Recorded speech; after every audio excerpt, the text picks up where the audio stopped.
ఒక mechanical ఇంజనీర్ని. So నేను ఒక ఫార్మా సెక్టర్లో వర్క్ చేసేవాడిని అనమాట, ఫుల్ టైమ్గానే. సో ఫుల్ టైమ్గా వర్క్ చేసుకుంటూ పార్ట్ టైమ్గా ఈ ఆపర్చునిటీని తీసుకోవడం జరిగింది. మీ అందరూ వ్యాక్సిన్ వేసుకోరు కదా, కరోనా వ్యాక్సిన్, అది లేకుండా పనే కాదు కదా. సో అందులో మేము మెకానికల్ ఇంజనీర్గా మెయింటెనెన్స్ డిపార్ట్మెంట్లో ఉండేవాళ్ళం అనమాట. చిన్నపిల్లలకు వ్యాక్సిన్ ఇస్తారు కదా, సో దాంట్లో కూడా వర్క్ చేస్తుంటే బయాలజికల్ లిమిటెడ్ అని వ్యాక్సినేషన్ డిపార్ట్మెంట్లో. సో ఇక్కడ జాబ్ చేస్తున్న టైంలో నాకు ఒక one of the my best friend. So మేము జాబ్ చేస్తున్న క్రమంలో అనుకుంటుంటాం అనమాట, చాలాసార్లు అనుకుంటుంటాం, ఏందబ్బా ఇది రోజు చలికి ఎండకు వానకి ఇట్లానే పోవాలి, ఈయన ఏదైనా కొత్తగా ఏమైనా చేస్తే ఏమైనా చేద్దామా అని చాలాసార్లు అనుకుంటుంటాం అనమాట. కానీ అనుకుంటాం కానీ ఏమైనా చేస్తామా జాబ్ చేస్తుంటే ఏం చేయలేము. ఎందుకంటే మళ్ళీ మార్నింగ్ వచ్చిందంటే చలో టైం అయితేనే ఉంటుంది, రెడీ అయ్యి వెళ్ళిపోతూనే ఉండాలి. సో అట్లా ఉండే అనమాట. అట్లాంటి క్రమంలో ఒక ఆపర్చునిటీ సార్కి పరిచయం అయింది. సో రోడ్ మీద కలిసి చారీ సార్ ఆపర్చునిటీని మా ఫ్రెండ్కి చెప్పడం జరిగింది. చెప్పినప్పుడు బాగానే ఉందంట, నాకు ఆ విషయాలు తెలియవు. కానీ నాకు ఎప్పుడైతే అనుకుంటున్నామో తను చేసిన తర్వాత బ్రాంజ్ ఆర్డర్ కంప్లీట్ చేసుకుంటూ, బ్రాంజ్ ఆర్డర్ కంప్లీట్ అయిపోయిన తర్వాత 5,300 రూపాయలు అకౌంట్లో పడ్డాయి. సో ఎందుకంటే మనం ఫస్ట్ ఏదైతే నమ్మము, ఓకేనా. ఎందుకు నమ్మమంటే ఎవరైనా నమ్ముతారా ఫ్రెండ్ని? ఫ్రెండ్ నమ్మరా?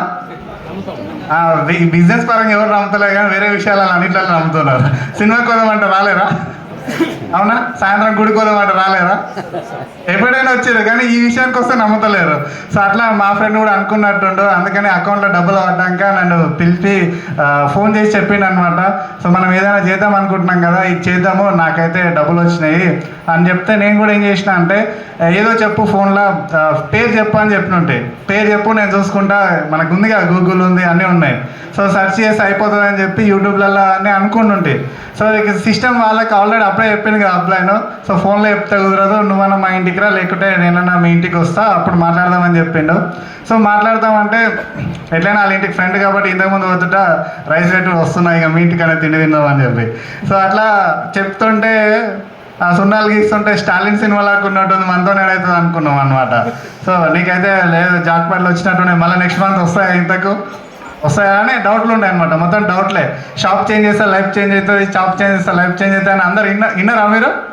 నేను దానికి ఉల్టా ఎట్లా చేంజ్ అవుతుంది ఊకేనే ఇన్ని రోజులకు లేదు, ఈ షాప్ చేంజ్ చేసినాం, ఆ షాప్ చేంజ్ చేసినాం, డీమార్ట్లో ఉన్నాం, ఆ మార్ట్లో ఉన్నాం, మరి ఎవరైతే ఏం లైఫ్ చేంజ్ చేయాలి, మరి ఇంట్లో షాప్ చేంజ్ అయితే ఇంకెట్లయితుంది?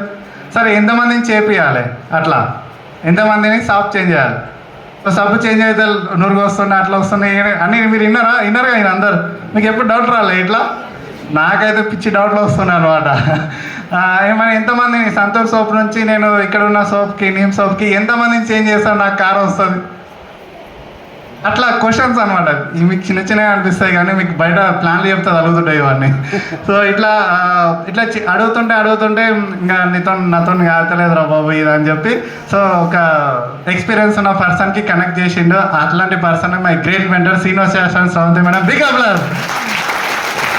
ఎందుకు అంటే మేమందరం జాబ్ చేస్తే ఎక్కడ ఎక్స్పీరియన్స్ ఉంటుంది, జాబ్లో ఎక్స్పీరియన్స్ ఉంటుంది, మేము చేసే పనిలో ఎక్స్పీరియన్స్ ఉంటుంది, కానీ ఈ బిజినెస్ గురించి అయితే తెలియదు కదా.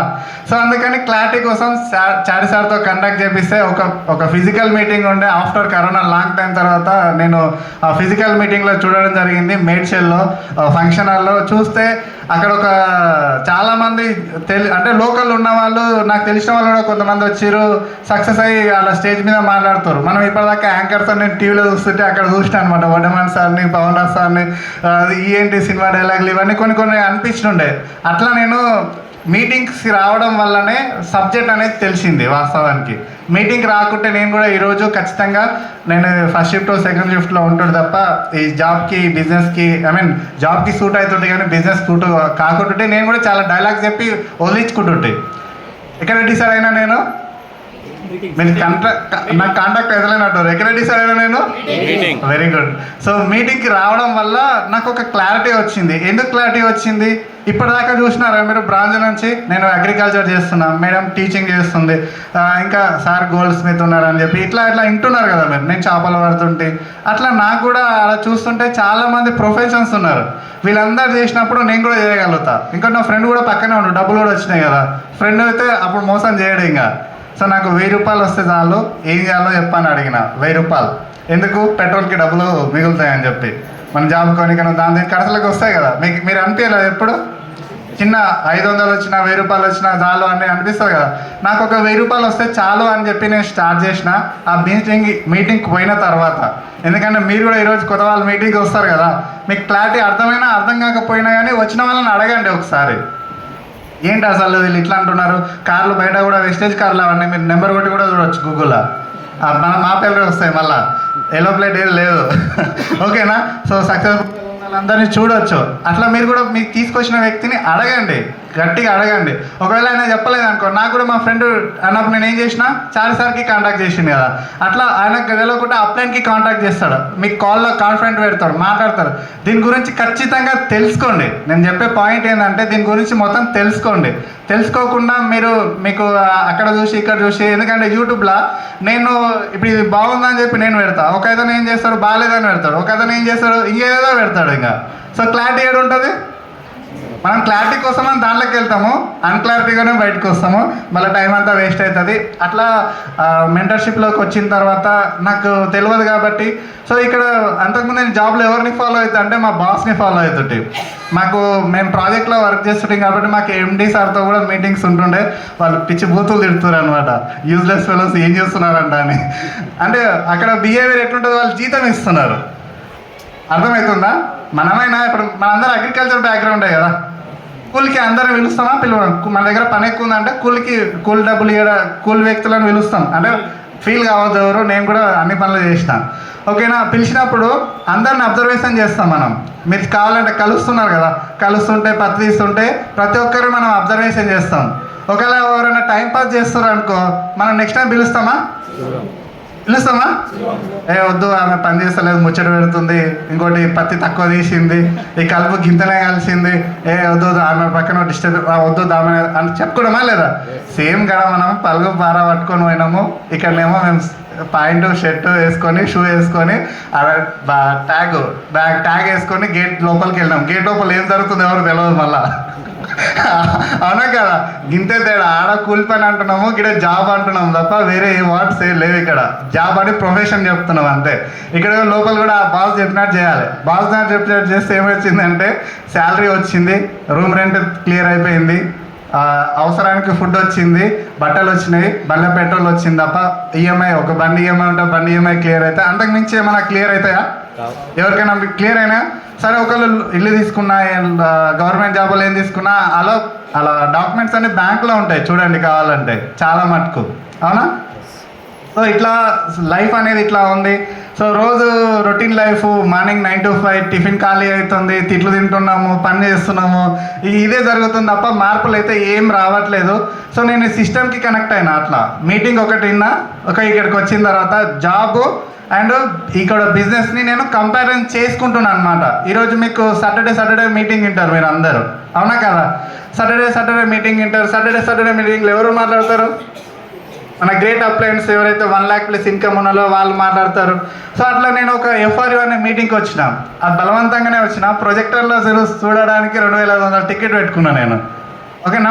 చాలా మంది అంటారు నాకు డబ్బులు వస్తలేవు కదా, నేను ఎందుకు రావాలి, డబ్బులు వస్తలేవు కదా, నేను ఎందుకు కొనాలి, అట్లా అంటారు. కానీ మాకు ఏందో తెలుసుకోవాలనుకున్న వాళ్ళు ఇవి మాట్లాడారు ఫస్ట్.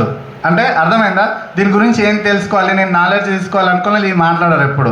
సరే తెలుసుకుందామని చెప్పి నేను కూడా అప్లై అని చెప్పారు కాబట్టి అక్కడికి వచ్చిన తర్వాత ఆల్ DSCDs ఉన్నారు ఇక్కడ. ఓకేనా? అక్కడ ముందు సీట్లో కూర్చున్నారు. 3 రోజులు వాళ్ళతో టైం స్పెండ్ చేసిన. ఓకేనా? సో అక్కడ చూసినప్పుడు ఏం అర్థమవుతుందంటే వాళ్ళు ఒక్కొక్క ప్రొఫెషన్ నుంచి వచ్చారు. ఇప్పుడు అశోక్ సార్ ఉన్నాడు, మేమున్న ఏరియాకి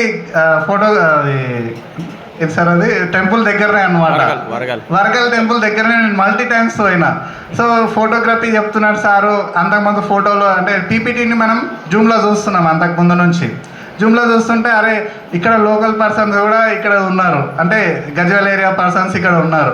మెకానికల్ ఇంజనీర్ ఒకసారి చూసినా నేను, మనకు సంగారెడ్డి నుంచి sir Satyanarayana Kulkar sir mechanical engineer ఉన్నాడు, పోలీస్ డిపార్ట్మెంట్ దాస్ సార్ ఉన్నాడు, స్టూడెంట్స్ ఉన్నారు, గోల్డ్ స్మిత్ ఉన్నారు.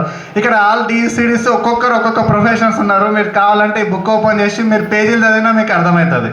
సో వీళ్ళందరినీ చూసిన తర్వాత నేనైతే ఇంకా బ్లైండ్గా డిసైడ్ అయినా, జాబ్లో పోతే జీతం వస్తుంది, వీళ్ళందరూ సక్సెస్ అవుతారు, నేను కనెక్ట్ అయినతాను కాబట్టి జూమ్లో కనెక్ట్ అవుతున్నా, జూమ్లో చూస్తున్నా వీళ్ళందరినీ.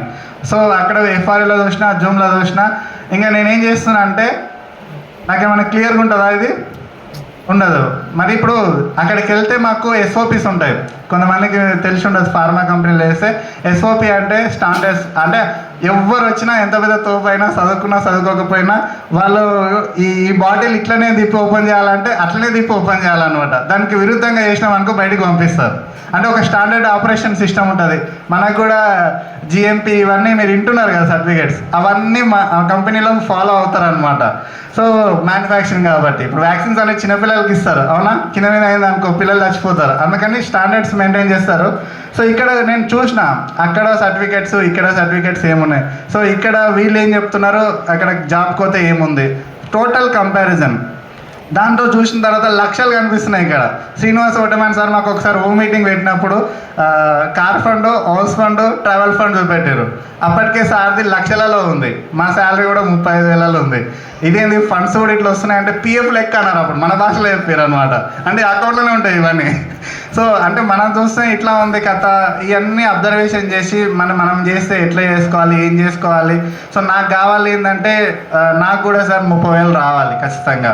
సో 1,000 రూపాయలకు వచ్చిన పర్సన్ని సిస్టమ్ అన్నీ విన్న తర్వాత టైం అంతా, టైం ఫ్రీడమ్, మనీ ఫ్రీడమ్ ఇదంతా చెప్తారు. మన నా టైం అంతా ఏడబోతుంది అప్పుడు 100% జాబ్లో పోతుంది. మరి ఇప్పుడు మనం దాని నుంచి బయటపడాలంటే దాంట్లో ఉన్న పైసలు రావాలన్నా వద్దా? ఖచ్చితంగా రావాలి. ఖచ్చితంగా రావాలంటే ఇక్కడ నేనేం చేసిన, చారి సార్ దగ్గరకు వచ్చి ఓ రోజు హైదరాబాద్ నుంచి ఇక్కడికి వచ్చినాం. సో ఎవరైతే కరెక్ట్ ఎక్స్పీరియన్స్ ఉన్న పర్సన్స్ కరెక్ట్ కౌన్సిలింగ్ అనమాట. 10 కోర్ స్టెప్సే ఉంటాయి ఇక్కడ, ఎక్కడైనా 10 కోర్ స్టెప్స్ బయటకు వెళ్ళలేము మనం. సో ఇక్కడ సక్సెస్ కావాలంటే కౌన్సిలింగ్ తీసుకున్నా. కౌన్సిలింగ్ తీసుకుంటే సార్ ఏం చెప్పిండు, మీరు ఇన్ని లెగ్స్ మీద వర్క్ చేయాలి, ఇట్లా వర్క్ చేయాలి, ఇవన్నీ చెప్పి 35,000 రావాలంటే ఏం చేయాలో చెప్పిండు. అవునా? 35,000 రావాలంటే ఏం చేయాలనో, ఇట్లా వర్క్ చేయాలి, ఇట్లా ఇట్లా ఇన్ని ప్లాన్లు చెప్పాలని చెప్పిండు. వాస్తవం చెప్పాలంటే పూర్తి సబ్జెక్ట్ ఈ గ్రిప్ అయితే అశోక్ సార్ చెప్పడం వల్ల వచ్చింది. ఎందుకంటే మనం ఇన్ని ఇట్లా ఈ 16% ఉంటే ఇట్లా అవుతారు, ఇట్లా అవుతారు, ఈ ఇప్పుడు సైడ్ వాల్యూ ఇంత, ఇవన్నీ నేను ఎంజాలో ఒకసారి జాబ్లో ఉన్నప్పుడు విన్నాను అనమాట. అంతకుముందు డౌట్లు ఉండే, ఇక్కడ క్లారిటీ రాలేదు. అశోక్ సార్ దాని పట్ల చాలా పిక్చర్ క్లారిటీ ఇస్తాడు, పీపీటీ అయినా ఫిజికల్ అయినా సరే. సో ఇవన్నీ విన్న తర్వాత నాకేం కావాలో సార్ వర్క్ ఎట్లా చేయాలో చెప్తున్నాడు. సో ఇవన్నీ నాలెడ్జ్ అంతా తీసుకున్నాం కదా, వర్కింగ్లోకి స్టార్ట్ చేసినాం అనమాట. జాబ్ని బిజినెస్ని ఎట్లా హ్యాండిల్ చేసినామంటే ఓన్లీ సార్ ఎక్కువ కొత్త వ్యక్తులను పరిచయం చేసుకోమని చెప్పిండు. బైక్ మీద పోతుంటాం కదా మనం, బైక్ మీద పోతే వెనకాల ఎవరు ఉంటారు? ప్లాన్ల కంటే మా మేడం తీసుకోవద్దండి, జాబ్కి అయితే తీసుకోలేము కదా. సో అప్పుడు ఏం చేసినా ప్రాస్పెక్టింగ్, ఎవరైతే లిఫ్ట్ అడిగారో అక్కడ ఒక పర్సన్ని పరిచయం చేసుకున్నా, వచ్చేటప్పుడు ఒక పర్సన్ని పరిచయం చేసుకున్నా, ఎవరిని వదలలేదన్నమాట. మెల్లగా అట్లా ప్లాన్ చేసుకొని మా ఎంప్లాయీస్ అందరూ ఉంటారు కదా, మా టీం అంతా ఉంటారు, చాలామంది మా కొలీగ్స్, మా డిపార్ట్మెంట్ వాళ్ళందరూ ఉంటే వాళ్ళందరికీ ఏదైతే సిస్టమ్ చెప్తున్నా నేను చెప్తే ఎవరు వినలేరు అనమాట. ఒక ఆయిల్ తీసుకున్నాడు, 2 సోపులు తీసుకున్నాడు కరోనా టైంలో, అంతకు మించి ఎవరు వింటలేరు, నాతో కాదని చెప్పి మళ్ళా ఇట్లా నేను ఎన్నోసార్లు మీటింగు, ఈ జూము విన్నప్పుడు ఆ 3 అవర్స్, ఆ 3 డేస్ చాలా పవర్ఫుల్గా ఉంటుంది అనమాట మైండ్ అంతా. కానీ మళ్ళీ కంపెనీ గేట్ దాటితే ఏమవుతుంది, 2 బాస్ తిట్టడాకల్లా మళ్ళీ 0 అయిపోతుంది అనమాట. ఇదంతా నాకు చాలా కన్ఫ్యూజ్ ఉన్నప్పుడు నేనేం చేయాలో అర్థమవుతలేకుంటుండే. సో ఇదంతా కాదని చెప్పి బ్లైండ్గా ఫస్ట్ ఏం చెప్తున్నానంటే నీకేం కావాలో దాని మీద ఫోకస్ చేయి, దాని మీద ఫోకస్ చేస్తేనే మనకు అది వస్తుంది.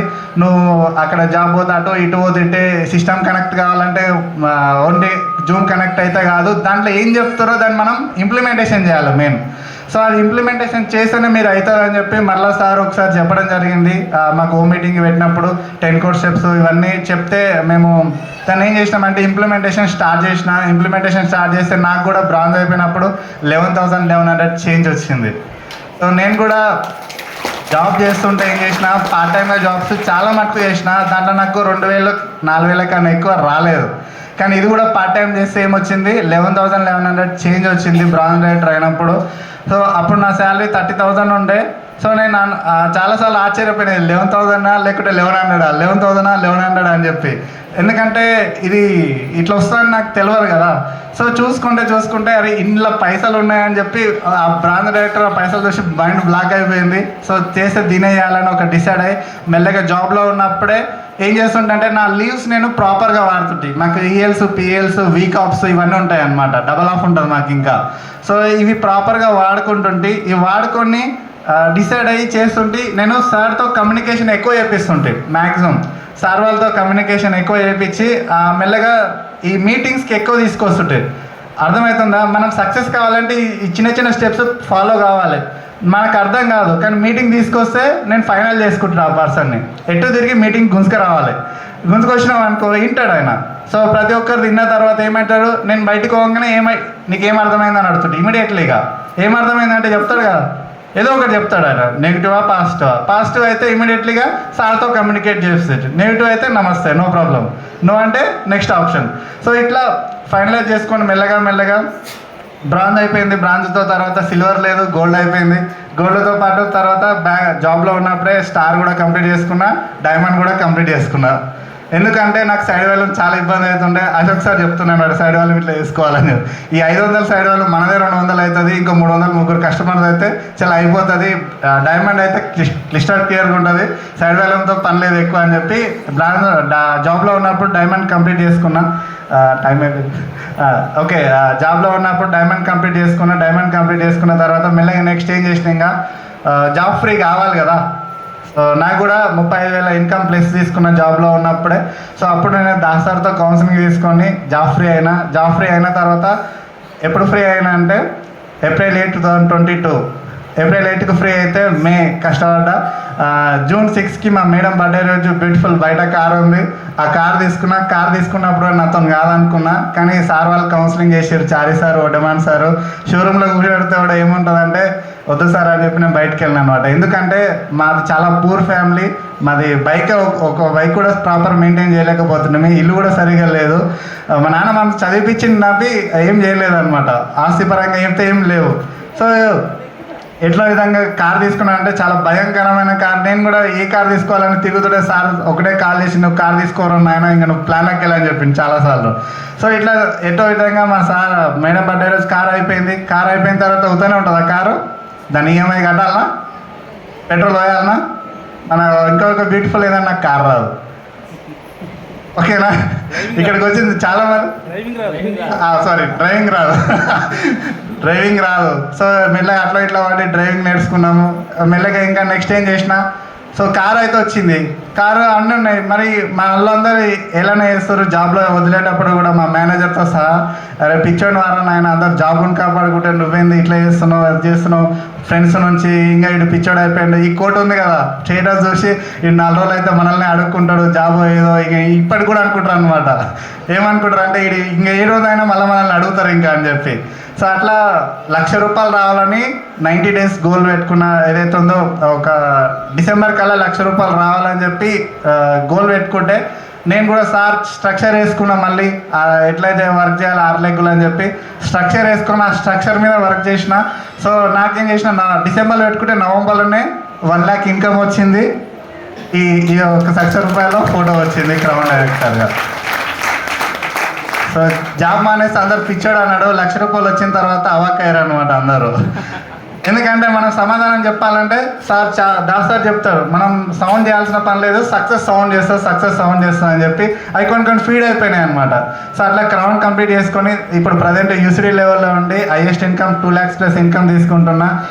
నేను కూడా హ్యాపీగా ఈ బిజినెస్కి వచ్చిన తర్వాత 4 సార్లు ఫ్లైట్ ఎక్కిన. అర్థమవుతుందా, 4 సార్లు ఫ్లైట్ ఎక్కిన. సో చాలా హ్యాపీగా ఉంది. పాస్పోర్ట్ అవసరం లేదనుకున్నా, ఎందుకంటే మా పక్కనే 20-30 kilometers ఎయిర్పోర్ట్ ఉంటుంది, జాబ్ చేయాలంటే పాస్పోర్ట్ అన్నారు. కానీ నాకు పాస్పోర్ట్ అవసరం లేదు ఎందుకు అని చెప్పిన. బిజినెస్కి వచ్చిన తర్వాత నేను మా మేడం ఇద్దరం పాస్పోర్ట్ తీసుకున్నాం. ఇప్పుడు ఇదే పాస్పోర్ట్తో నేను దుబాయ్ వెళ్తున్నా, ఖతర్ వెళ్తున్నా విత్ క్రూజ్లో. ఆల్రెడీ అన్ని డాక్యుమెంట్స్ అన్ని ఫుల్ఫిల్ అయిపోయినాయి. నేనే మెయిల్ కూడా వచ్చింది టోటల్గా. సో చూడండి, మంచి బ్యాంక్ బ్యాలెన్స్ కూడా మెయింటైన్ చేస్తున్నా. నాతో పాటు నా యొక్క ఎవరైతే డౌన్ లైన్స్ ఉన్నారో వాళ్ళందరికీ నేను హెల్ప్ చేస్తున్నా. సో వాళ్ళు కూడా చాలామంది ఆల్మోస్ట్ నియర్ బై 10 కార్ వరకు కార్స్ వచ్చినాయి. So thank you all appliances. ఎందుకంటే అప్లయన్స్ లేకుండా అయితే మనం ఇక్కడ లేము. అప్లయన్స్ ఏదైతే చెప్తారో ప్రతి ఒక్క అప్లైన్ అంటే ఎవరు మన సిస్టమ్ ఏదైతే ఉందో విన్నింగ్ టీంలో ప్రతి ఒక్క పాయింట్ ఇంపార్టెంటే. వాళ్ళు అప్లైన్ కావచ్చు, డౌన్లైన్ కావచ్చు, క్రాస్ లైన్స్ కావచ్చు, ఎవరైనా కావచ్చు, మనకు జూమ్లో కావచ్చు, ఏదైనా సరే మనం నాలెడ్జ్ తీసుకుంటున్నాం. అందరికీ మనం థ్యాంక్స్ చెప్పుకోవాలి. ఎందుకంటే మన వల్ల కూడా చాలామంది డెవలప్ అవుతారు. నాకు టైం కూడా ఎక్కువ అయిపోయింది ఇప్పుడు. Thank you.